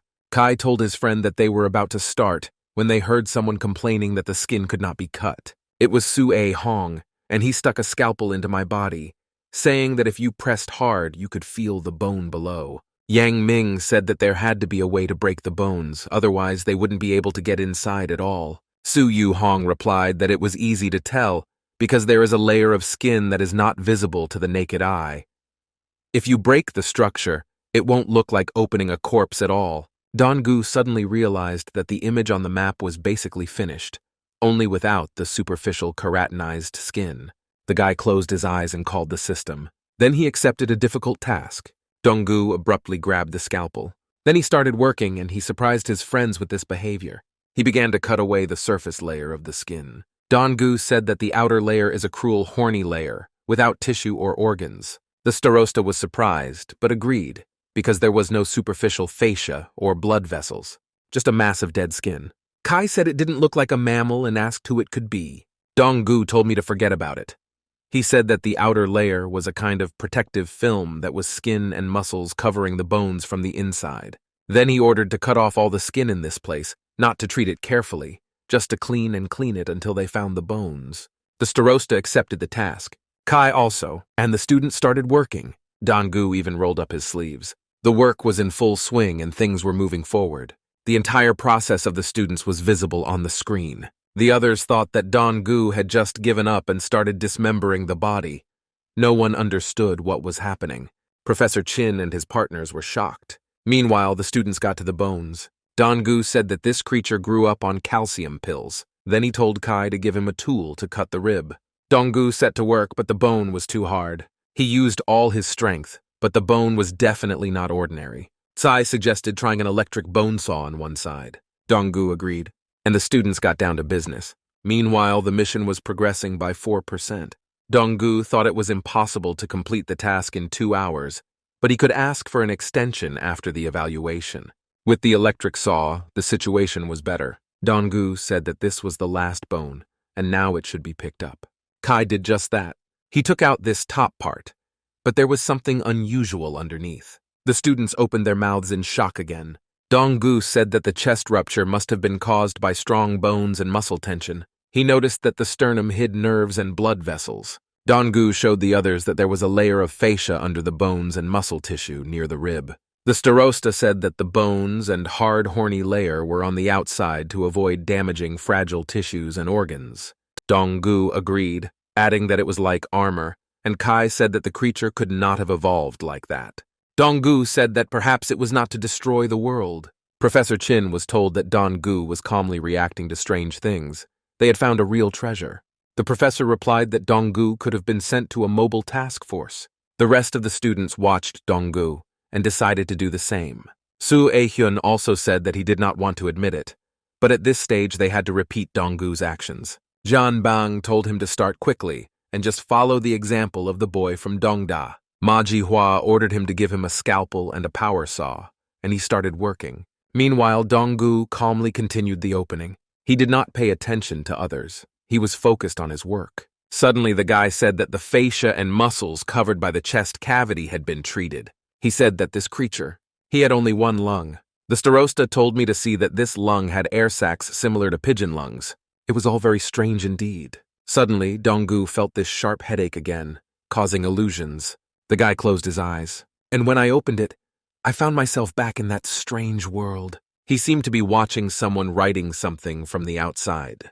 Dong-gu grabbed his head. I decided that now was not the time to pay attention to the illusion, then close your eyes. And he returned to reality, where the headman said that compared to human lungs, bird lungs are much more efficient, because the air passes through the lungs with every breath. Kai noticed his friend's tired state and asked if he was okay. Dong-gu replied that everything was fine and that they should hurry. They were going to take out his lungs and heart, and Kai and the headman would examine him. My friend agreed. The rest of the students started to work as well, following Dong-gu's lead. Meanwhile, he has already received organs. When he took his heart in his hands, then he found himself in the same illusion again. Everything began to swim before my eyes. Dong-gu could no longer resist, and I found myself in the same illusion with the same heart on the table. Dong-gu saw a guy sitting at a table holding a heart. Suddenly, he saw something shocking. It turned out that it was this guy who wrote the map. Dong-gu saw that he was writing words that just repeated themselves. Suddenly, he realized that he seemed to understand what was written there. Something strange began to happen to Dong-gu.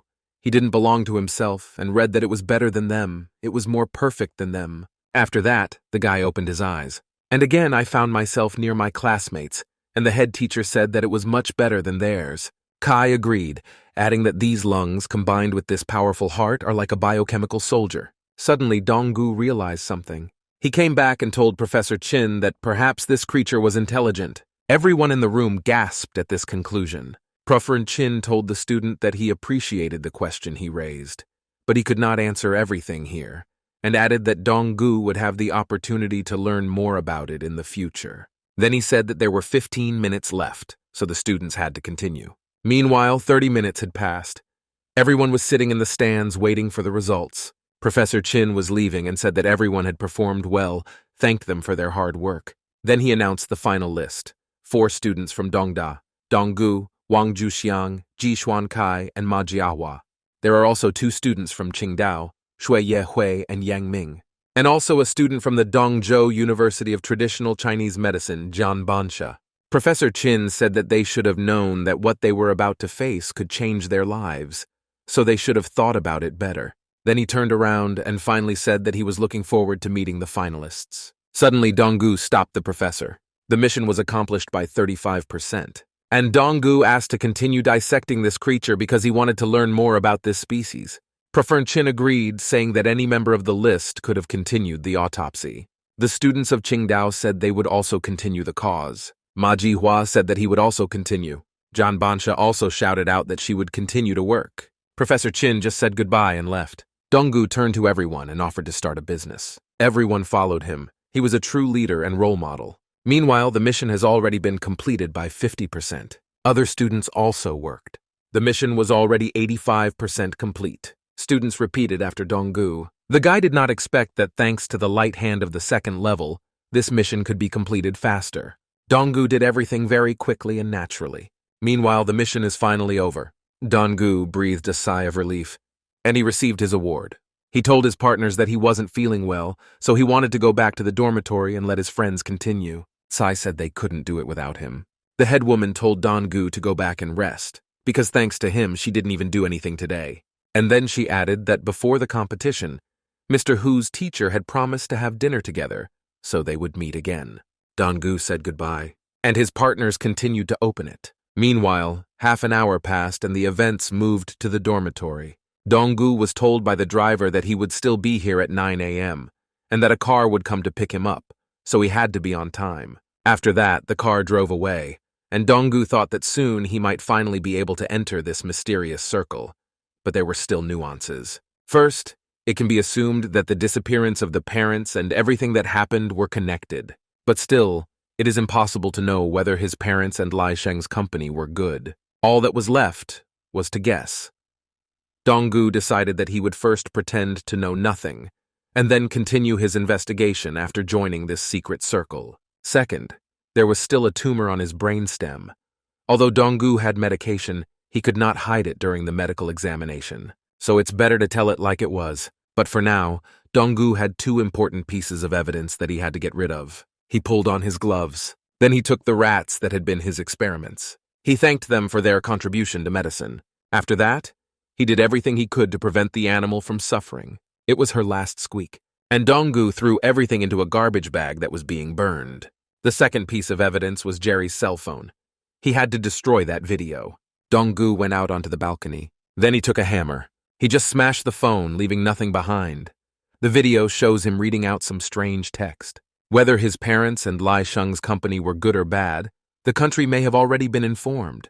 But if they decide to hire Donggu, they have to provide for that as well. After that, the guy pressed 2 fingers on his forehead, and his pupils increased dramatically. After that, Donggu logged into the system to receive his reward, a diary of diagnosing and treating a virus. Compared to the incomplete map, this diary was more cautious. It seemed that Donggu could understand some of the words in this text. There was something about multiple visions. He started reading, and it said that they would all die in the abyss. Bones, scripture, fruit die together. Donggu noticed that the handwriting on the map was quite confident and firm, while the diary was sloppy. He was angry because these words did not help. He did not understand what disease was diagnosed and treated in this diary. It was like a completely different virus. Donggu did not understand who he was or what he was trying to tell him. Suddenly, he realized that the triggers of these illusions seemed to have common features. All the time, there was a creepy laboratory, and in the morgue, there was a pool with corpses. That's right, Donggu understood everything. The space of illusions that the guy caused the corresponding functions of prostration in which Donggu was located. But he didn't understand why there was an illusion during the alien autopsy contest. The last trigger was during the autopsy, and this illusion also contained the corpses of an alien. But after he received an incomplete card. Perhaps Donggu had to get to know things better or touch her to summon her. A phrase that the guy read while he was in the submarine caused the illusion of experiments. The alien corpse caused the illusion in the morgue. Donggu read to them to stop fighting and accept despair, dying together. He decided that he could try to create an illusion. Meanwhile, some time passed. Someone arrived on the -3rd floor. It was Donggu. A man guard was sitting there, but Donggu was missed. The man even bowed to him. Donggu thought about that phrase, make desperate decisions and stop fighting. Dying together should create an illusion, and I wonder what will happen this time. He walked boldly and confidently. He opened the door to the room. Suddenly, Donggu began to experience the first symptoms of illusion. My heart rate accelerated. He found himself in a room that was very cold and dirty. His heart rate was over 160, and it felt like Donggu had run 800 meters. Suddenly, the guy slipped. Then he fell on the door. He was experiencing a very severe headache, and cold sweat was pouring down his face. This time, Donggu felt the pain all too clearly. Suddenly, everything in his eyes turned red. He opened them and could not understand where he was. After all, there seemed to be a church in front of him. Donggu stood in a stupor, holding his head. Then I decided to go inside. There were many different sculptures there. The architecture was not conventional, but it resembled human architecture. Donggu decided to come in and look around. The style, the design, none of it looked like things from the real world. He thought that those pages from the diary were supposed to lead him to a hospital or a morgue, but definitely not to this place. Donggu opened the big heavy door, and his expression changed dramatically. He saw many people bowing to a statue in the center. Donggu could not take his eyes off what he was seeing, and so he tripped over one of those who wanted to bow, but nothing happened. Donggu only felt pain in his leg as if he had hit a stone. It turned out that these parishioners had died long ago, and all those kneeling were just desiccated corpses. It wasn't a morgue as he thought, but it was really a house of the dead. Suddenly, Donggu felt a strong and sharp pain in his head again. It was so unbearable that he screamed with all his might. After that, the diaries that were his reward began to break like glass. Suddenly, someone yelled at Donggu, asking what he was doing here. It was some security guard who asked if Donggu was a doctor. The guy quickly pulled on a mask and ran away, saying he had the wrong door. He went outside, and he thought that the number of illusions associated with the object had limits. The 3 pages of the diary could no longer be used. Maybe Li Sheng's company was always connected to the church, or maybe it was a sect. Then his parents are also members of the sect. Suddenly, Donggu realized that the man who had been following him was also talking about it. He said the company did not kill his parents. Donggu is confused, so much has happened to him these days. Perhaps this mysterious sect had a different understanding of death, not the way they perceived it. Suddenly, the guy's phone rang. Donggu was told that he had promised to come to dinner with Teacher Gu. The guy apologized, saying that he had slept very soundly and asked Kai to send him an address. Meanwhile, the events moved to the restaurant. Everyone had dinner in a separate room 102. Teacher Gu gave a toast. He started by saying that it was a great day and he was really happy to see the students perform. And then he added that Professor Chin also said that everyone should mentally prepare themselves. After all, their world could soon become very strange. Those involved in clinical practice faced a difficult fate. But in spite of everything, they had to continue. Teacher Gu told everyone, but he was looking at Donggu, that they should not feel like saviors. Their conscience should be clear. Donggu shook hands with the teacher and thanked him for not refusing to let him participate. Teacher Gu said that he could not be with them anymore from the next day, so the students had to take care of themselves. Then he drank his drink in one gulp. Suddenly, one of his classmates told the teacher that he had heard that he was a famous doctor at their hospital. The teacher liked this attention to himself, so he began his story. Meanwhile, it was getting dark, and the students were seeing the teacher off in a taxi. They decided to send the drunk teacher first because it's not easy to catch a car here. The starosta said that she was not answering the phone. It seemed that they were no longer accepting orders, so she suggested that we walk. Kai seemed to have had a little too much to drink, but he proved to his friends that he could drink more, holding back his vomiting. Donggu felt embarrassed because 10 minutes had passed and they were still walking in silence. Then he asked the starosta if she was going to the dormitory or straight home. She replied that she would meet him at the dormitory in the morning. Then Donggu spotted a taxi and told the old woman to go first, because it was late and she was a girl. At these words, the starosta turned menacingly and pierced my friend with a look that made him realize that he had said something wrong. Donggu then looked sharply to the side and said that he noticed that the headman was only wearing clothes with a high neck. Suddenly, Kai shouted out, inviting Donggu to go for a drink. After that, he abruptly went out, but interrupted this awkward conversation. Donggu laughed, saying that Xuan Kai usually didn't drink. He seemed to be in an unusually good mood today. But the starosta ignored these words and began a story that happened 8 years ago. She and her grandmother met a robber on a motorcycle on their way to the store. The rascal tore the necklace off my grandmother's neck. But 3 generations of the starosta's family have practiced martial arts. When she was in high school, she even won a championship. So she started a fight with this bully. She instinctively grabbed the robber right off the bike, but he pulled out a knife.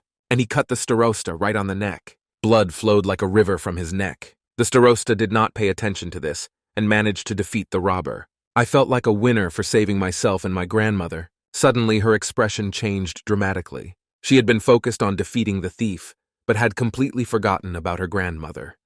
When she approached her grandmother, her breathing stopped. Since then, the starosta decided to become a doctor. Tears flowed from her eyes, and she said that she had told all this in vain, summarizing that if she was a girl, you should not worry about her. After all, the bad guys would be defeated if they faced her.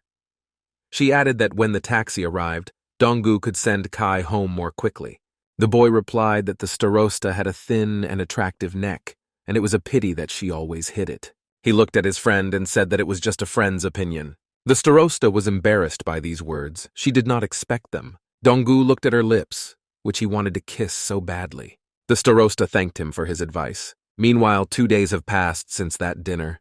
The three of them were standing and talking when they suddenly turned and opened their mouths in shock. Wang Zhongxiang greeted them, a completely different headman. Kai noticed this and told Wang that she was simply beautiful today. Donggu agreed and noticed that she had opened her neck. Meanwhile, 2 hours had passed. The events moved to the suburbs. The students came to this place, and Sai was outraged because he thought they would be in a military camp. But they had no choice, so they went inside. They were accompanied by a man in black. The rest of the finalists were waiting for them there. At that moment, Professor Chin came in. He said that this time there would be only a small medical examination. They just need to cooperate with the doctors. The professor told the students not to be afraid because these are normal procedures. Then he called Donggu and asked me to come with him. The guy agreed, and the two of them withdrew from everyone. The other students thought it was strange, but everyone kept quiet.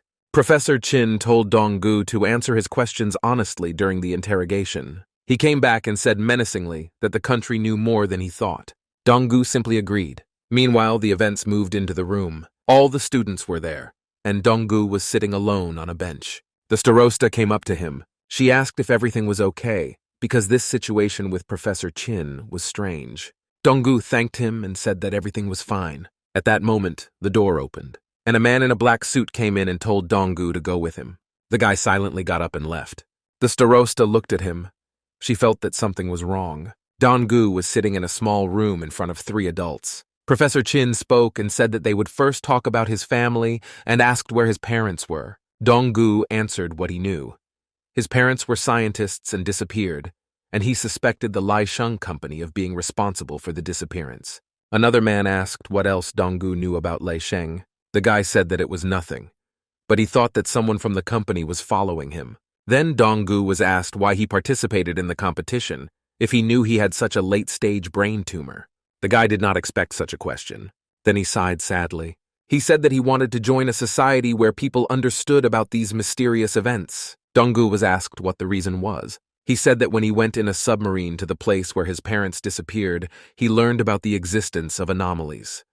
Donggu just wanted to find answers and felt that he would find them in this secret circle. Professor Chin asked the boy what he saw at the bottom. The boy replied that he saw whirlpools at the bottom of the sea, a large number of fish that were frightened by any movement and ran away somewhere. Then Donggu started looking for something in his pocket. He added that he also saw a cell phone that was sent to him from the Maldives and told him about the recording. Professor Chin told him to keep his phone with him and they would take it away at the end of the interrogation. Donggu thought that their answers made it clear that the country already knew everything. Then the guy was asked why they should have accepted him to the team, knowing his physical condition. He replied that firstly, his condition was quite stable, and secondly, the country needed people like Donggu. This answer surprised the jury. Professor Chin then ordered me to answer why Donggu was so familiar with the chest. He said that when he touched the surface of the body, he noticed dead skin on the chest before deciding to remove the bones. Then the professor asked me to describe the banyan tree in a few words. Donggu noticed that they had started a psychological examination and said 3 words: terrible, strange, and perfect. Then he was asked to look at the screen. The TV on top started making a strange noise. After that, Donggu's expression changed dramatically, and he saw horrible pictures there. I couldn't understand what it all meant and what they were trying to check on him. He thought that the jury was trying to find a way to influence his psyche. But then he was asked to look at the screen and answer the following questions with either yes, no, or maybe. Professor Chin said that the guy had only 5 seconds to answer, and regardless of whether he answered or not, a new question would be asked in 5 seconds. Donggu simply nodded. The first question was whether demons existed in the world. Donggu did not expect such questions right away, but he answered positively. Then they asked if the student would like to go to heaven after death. The answer is positive again. There were a lot of different questions when Donggu noticed that these were his memories. That door, when he was little, was his parents' office. As a child, his parents never let him go there. But now Donggu is there. When he saw it, his expression changed dramatically. The office in front of him was dirty, as if a storm had passed through it. I was surprised to see so many blank sheets on the walls. My parents saw Donggu come inside and ordered him to leave quickly. The boy turned and shouted his mother's name. Then Donggu's name was shouted loudly, and Professor Chin asked if the student thought everything went well. He replied that it was possible. These images made him anxious. The last question was whether Donggu thought there was a higher being above them. Donggu agreed. After that, the test was over. The woman approached the student. She gave him a tablet and a pen and told him to keep looking at the screen. He would be given a word, and Donggu would have to say a sentence with it within 2 seconds. Professor Chin said that he had to draw something on paper all the time. Donggu immediately realized that it was hypnosis, but he didn't let on. The first word was big. Donggu replied, "It's a big job." Then indescribable. Donggu said, "This great work is indescribable." Next is the word to be. Donggu even broke his pencil while drawing. Then he quoted Hamlet's words, "To be or not to be." Professor Chin said that the test was over and was happy that Donggu finished with Shakespeare's words. When he looked at his tablet, he could not contain his shock. After all, he wrote the text himself, the one he read when he was at the bottom of the sea. He could read it himself. He knew the translation now. Suddenly, he remembered what happened next when he found himself in his parents' office. They told him to leave quickly. The boy was very scared then, because he had never seen his parents so angry. But he obediently came out. Finally, I looked again at what was in that room, those clean sheets. They were not blank, but completely written down with different texts. That door hid a great secret. After that, they locked up, keeping the secret behind them. At that moment, Donggu realized that something seemed to be wrong with his memories.